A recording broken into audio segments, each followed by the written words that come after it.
while I can sit here all day and teach you the steps to flipping furniture, a lot of people want to know how exactly I decide what I'm going to do to a piece of furniture. There's quite a few things that I take into consideration. I'm going to kind of walk you through my process with this piece, but my questions I'm asking myself, the steps apply to every single piece. So the first thing I do is, first of all, look at the existing condition. Is it good enough where I can just clean it and resell it? Well, then I'm not going to waste my time repainting it if it's in pretty good shape. The second thing I have to do is consider the style of the piece. So you can do some research on it, but this one is mid-century modern. And I know that because I've been working on these for quite a few years now. So I've learned over time what pieces are going to be more farmhousey. If they're really bulky, for instance, let's take a look at this one over here. This coffee table is kind of a rustic look. Now I can sand it down and lighter wood is more modern, so I could essentially I can make it more modern. With this table over here, it's got sharp edges, but it's a little bulky. Modern things aren't really bulky. They're very sleek and sharp. So anyways, I know from this dresser it's mid-century modern just because I've done so many mid-century modern dressers, and you can spend some time just Googling mid-century modern dresser to get an idea of what they look like.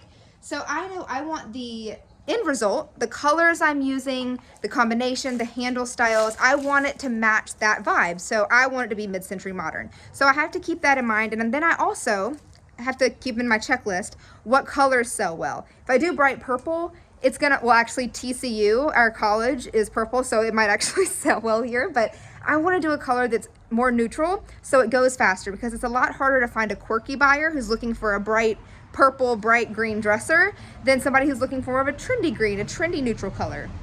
So that's what I do. But another huge thing I have to consider is the type of wood, the type of materials that it's made of. So I'm looking at this one. Oh my goodness. Did y'all hear that? I can't believe while I was filming that happened. It sounds like the Amazon truck just hit somebody's car or something. I can't tell what happened. Anyways, yikes. Okay, so I'm looking at this one. I'm getting really up close. I can see, sorry, I'm a little shaky, I haven't had lunch. This is real wood, okay? I can tell that just from trial and error, but it's pretty hard to make fake wood look that realistic. So I know it's real wood, but I can also tell, typically with real wood, they'll even have a little bit of a layer and they paint it over it, so it's hard for me to tell. It might be veneer under. Yep, let's see. Okay, you can see maybe a little bit right there that I chipped off. Let's see if I can get right past my fingernail. I chipped off a little piece. I can see a tiny little layer of darker wood. That's veneer. So technically, if I removed the veneer, there's going to be real wood under it, but I don't. Sometimes the veneer is really pretty because veneer is technically real wood. It's just not solid wood. It's a sheet of really thin wood, and it can be a style I don't like. It could be damaged underneath. I'm just gonna have to see what's underneath that. So I have to consider that. And then here on the sides, shockingly, well, actually, okay. So up on the sides here, you can see it's kind of got like little gaps in the wood. This is not real wood. So this appears to be particle board because it's like chipping. I could just like pick it apart. So it's gonna have veneer over it and then particle board. This is just something you'll learn. I still mess up sometimes. I'll be sure something's gonna be real wood and then it's not. So you have to consider that as well. Now, I never, ever commit to a style or color until I start sanding, because you don't know what you're gonna find. You might find a burn mark. You might find water damage. You might find that it's not real wood, so you have to paint it. If it's veneer, you can paint it or sand it down, which is taught in the course. If it is particle board and there's veneer over it, then yeah, you can try to save the veneer. If you go too far, you're gonna have to paint it. If it's just something really cheap, like MDF, which is just sheets of essentially sawdust that's been flattened into wood, very, very cheap material that a lot of places use now, your only option really is gonna be to sand, prime, and paint those pieces. So it's gonna come down to what you find underneath your paint if you're removing paint. So the first thing I'm going to do here is I am going to sand the top and I'm gonna sand a drawer, because that's gonna give me the idea of whether or not I'm gonna have to paint the drawers, paint the top, paint the whole thing. If I can do half and half, it'll just kind of let me see. And a lot of it also depends on the prettiness of the wood underneath. Y'all know, if y'all see my pieces, I just broke a nail. If y'all see my pieces that I occasionally do I love doing half and half. Part wood, part paint. So that's how I discover whether or not I'm going to do that. If I like the wood that's underneath, if it's damaged, if it's going to be easy to sand it away. So that's what I always do first. And then I consider the color of the wood. The veneer is typically pretty light because it's natural wood, but sometimes the veneer is dark. So I try to do complementary colors. I have two options here that I'm considering. I'm very flexible on this. Sometimes I'll end up completely not painting at all. I'll just remove the paint. So I don't commit to anything, like I said. I've got a pretty greenish color here, kind of a sage. And then I've got a darker green, not really emerald, it's more green, just kind of looks emerald on here, that I'm considering as well. And then because I'm a content creator, so if anybody out there is a content creator, you also have to consider, is my audience getting tired of this color? So I have to consider that, unfortunately.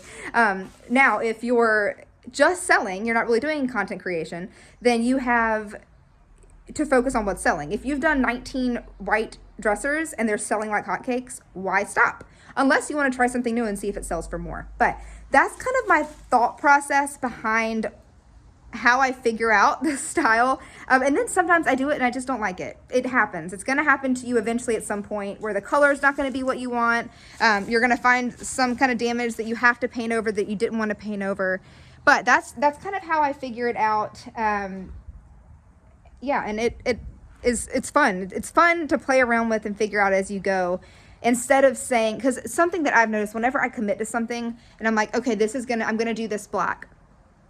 And then I find really pretty wood underneath, I start to stress myself out because in my head, I pictured something that's now maybe not the best choice or maybe not be possible. I had a long time ago a pair of end tables about drove me to quit doing this. I'm not going to lie, which is ridiculous. But I pictured in my head, I definitely want to do this. And so I started it. I didn't like it. All right, great. Well, I'm going to do this instead. All right, now I've got a picture. It's going to be this way.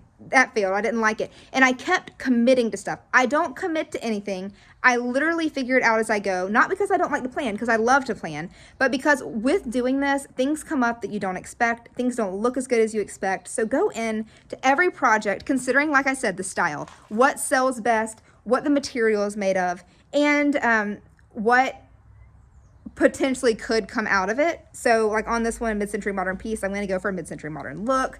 Also something to keep in mind whenever you're deciding what you're going to do with it.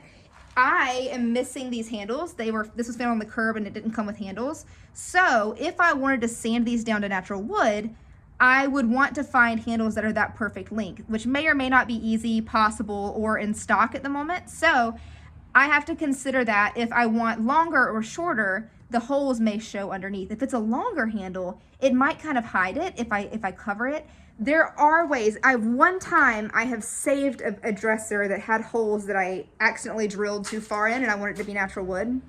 You can play around with it, y'all. I tried to create a tutorial on it, but it was a fail because that day wasn't working. So what I do in that instance is I mix a little bit of wood filler, a little bit of wood glue, stick it in the hole, and then I sprinkle the wood, the sawdust from the sander from that project. I make sure there's no paint in it. I empty it first and then sand it, and then kind of rub it in. You might have to play around with some similar paint colors.